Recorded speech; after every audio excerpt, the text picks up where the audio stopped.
आता आपण डाव्या बाजूच्या 5व्या कप्प्याची माहिती पाहूयात. याच्यामध्ये व्हिज्युअल ॲबिलिटी येते, म्हणजे चित्र समजून घेण्याची क्षमता.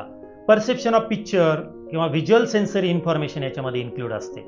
म्हणजे आपण इमेज ॲप्रिशिएशन ज्याला म्हणतो, एखादी गोष्ट पाहिल्यानंतरचा तिचा रंग, तिचा आकार, त्यातलं सौंदर्य कसं त्या व्यक्तीला पटकन भावतं, पटकन समजतं. म्हणजे अक्षरशः पहा, कधी कधी ताजमहल पाहायला गेल्यानंतर बरेचसे लोक असे असतात की ते विचार करतात की दगड कुठून आणला असेल, याची उंची किती असेल, हे खांब कसे कोरले असतील. आणि काही व्यक्ती अशा असतात का त्यातलं ते कोरीव काम पाहूनच अगदी त्यांच्या अंगावरती शहारे येतात.